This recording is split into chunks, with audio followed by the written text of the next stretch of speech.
And here was me thinking that it would be a very relaxing weekend and I would just be talking about the showcase for Marvel Rivals. And I could relax with my polo shirt and organise my comic books before I move. That's not the case. Yesterday late, very late UK time, and to my complete surprise, we had an unexpected Discord live stream from the team behind Marvel Rivals, live streaming from the Summer Games Fest exhibition booth, which, yes, that's a surprise.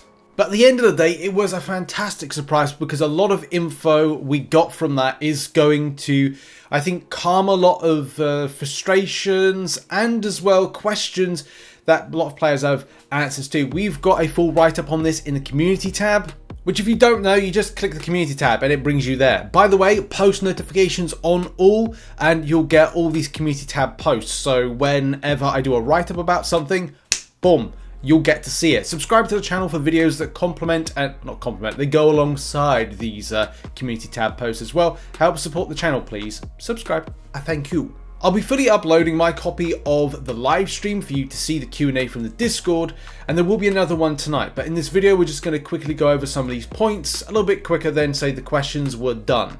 And if we can get this video down to a very low time frame, then that'd be great. Let's try and do that. And also, I will be going over things in a very kind of quick sense as quickly as I can because look, they're very quick answers. Another stream on Discord June 9th. So this is today. We're going to see another live stream going over some more details. There is also an Xbox showcase later on today at 10 AM PST. Will that see more info? It may do.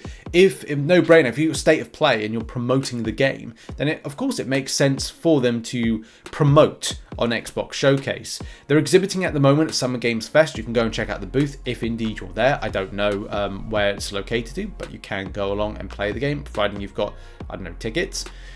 They also said that they want to see somebody said, I would like to see the roles very much specific to like DPS, tank, and very literal rather than ever flowing. And what I mean by that is the developers were, and what I've said before is Venom and Adam Warlock are very much hybrid. They're hybrid roles between two particular roles.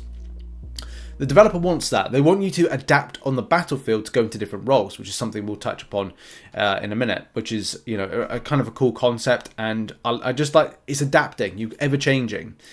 Story to evolve, whether it's in seasons or not, blending into lore of the game universe. Now, wherever the universe is set, or the world or Earth or whatever it is set, this is where this game is going to exist within, and there'll be obviously parallels to kind of things going on elsewhere.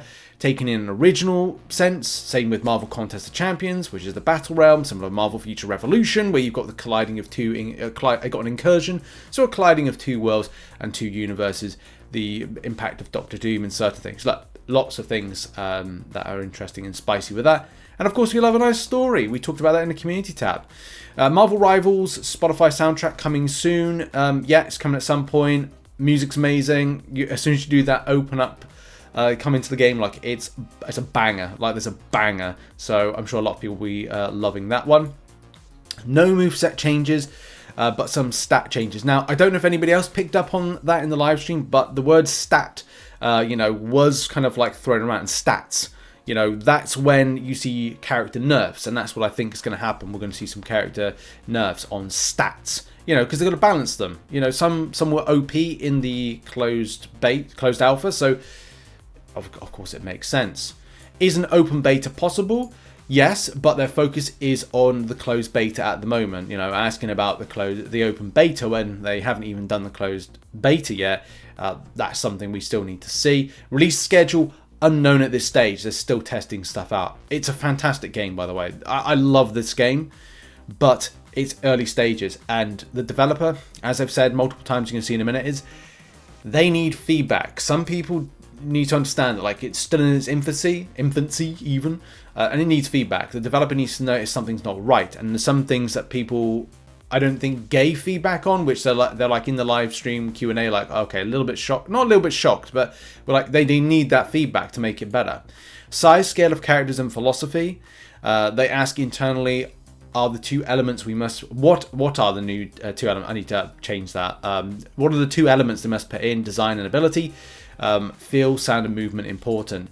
So when they're putting together a character, they need to know that okay, this is important that we need to put in. This is important by Marvel. Marvel want to see this because they will have an input as well. This is the look, this is the sizing, because I think the question that was posed to them about size scale was important. It's like if you have Sentinel, if you have Dormammu, for example, if you have Dragon Man, if you have Sasquatch, then these are pretty big characters, or can get pretty big. Apocalypse has a scaling within its own kind of character, like abilities. So you kind of think something would be incredibly high, tall, and would flow in a different way, but they may have to make sacrifices and changes to make it happen. So that's something that was quite a cool little question that was put towards them. Character release schedule is still under wraps with an internal roadmap, but it will be shared. Like the external roadmap sharing will happen soon.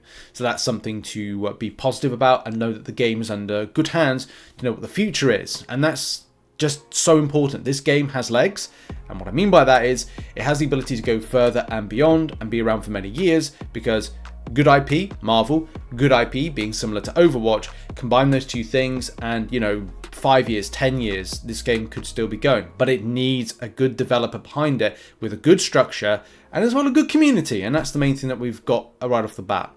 No mobile port in the future, so they haven't, I'm not saying they've ruled it out, it's just at this moment in time they don't plan to do it. It's console and PC, which I think is fantastic. Mobile has its limitations. I play mobile games and they have their limitations, and I think this game would be better served to be console and PC orientated first before going any further. There's also audio clutter question that I thought was really good. Callouts can be a bit much, especially with ultimates flying left, right and center. But the developer said that this feedback is being worked on at the moment. So they are actually working on making these kind of callouts where, you know, Storm shouting, Scarlet Witch is shouting, Black Panther shouting, everyone's shouting their ultimates and other things like that. And it can be a bit audio clutter wise. So you might have this kind of like over stimulation of your audio senses, especially if you're playing like with headphones, which can be a bit much. So therefore that's going to be dealt with. One key thing was monetization. There's no hero. There were, to be honest, when they answered this question, which if you watch the video later on when I post it, the audio side of things, not the audio, the way that they're a bit sketchy around the heroes behind paywall. So I'm not sure what that means, but they at least answered to say it's just cosmetics. It's just for vanity, is what they said. More info's coming soon about that monetization side of things, and a battle pass system and other elements will be shared with the community, which is incredibly exciting. I'm looking forward to it. There was a question about maps and somebody talking about choke points, cover, and terrain issues. I'd say this is a difference of opinion with people. I personally see it as it's more of you adapting and changing your hero as the fight goes on to then get out of or change the flow of the battle. If there's a choke point and everybody is massing in one area, then what does a good strategist do? Not a strategist in game, but a strategist in general. That's right, you adapt. So you adapt in the heat of the battle. So that's what they were saying as well. Like, it's still good feedback, and they will take it and run with it and make improvements. But the variety of characters is all about you changing to exploit and create good strategy in the heat of battle. So some are good, some good heroes and tight spaces. So you might want to evolve in the battle, which I thought was kind of like, a cool response to that one, because it's meant to be like a strategic game in any case. Somebody asked about healing passives and saying that healing may be an issue. So they were like, would there be a healing passive ability? The response was kind of more towards, well, we should add in more health pots. And that's kind of a feedback that they took in. So they said that might need to, add more heal potions in areas, but didn't answer on heal passive being an ability you could have. On the ultimate scaling, the devs still need feedback, I think, on the scaling of it. As people were like, the player asked a question, felt that they were too AoE orientated with higher damage, which they didn't like. And again, that's going to be something that they balance. Balancing is going to be a huge thing going into game release. But as we said, it'll be in closed beta, so they need feedback. Servers. North America, Europe is confirmed. Danny, who is part of the team, did say that they fought for an Oceania, North Asia, and Latin American.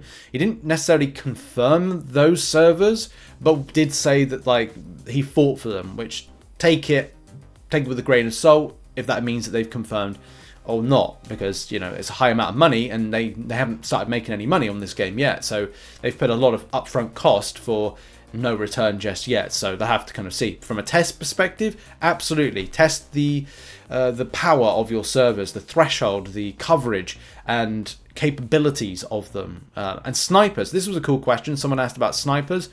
Not confirmed, maybe in the future for sniper based characters.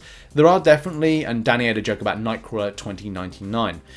The one thing that I would like is a sniper-based character, whether or not you go down the route of Black Widow. Could Hawkeye do something because of a ranged-based? I don't know, because that character hasn't been put in. There are callback to the abilities that kind of indicate that, but not completely.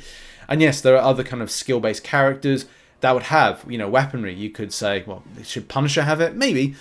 Should Black Widow, anything like Kate Bishop? No, not with a sniper, but ranged based shooting is what I'm getting to the point of. So yes, that could be something down the line.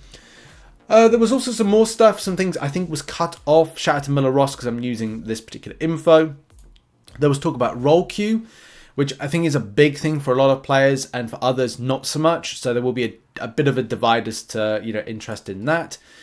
And they're not considering any characters outside of the Marvel Universe. There's also a really cool quote that Miller got from Danny, saying that in terms of monetization stuff, we'll explain it down the line, but you have experienced that in the alpha where you go through the battle pass. There's something we'll continue to have. You have your activities, your weeklies, your dailies, like all the stuff will continue to roll out on the beta, and we're planning to expand that. And if you haven't seen a system in sight, most likely you won't see it. Let's just put it that way. I think that was cut off from the copy of the stream that I had that I'll be posting later on. Unfortunately, I wasn't around for it because it was late on in the time, UK time, and I needed to go to bed. Go figure. But in any case, that has been like a little write-up and update. Hope you enjoyed it, and make sure to subscribe for more Marvel Rivals based coverage, news, information, guides in the future. And I'll see you all soon. Bye-bye.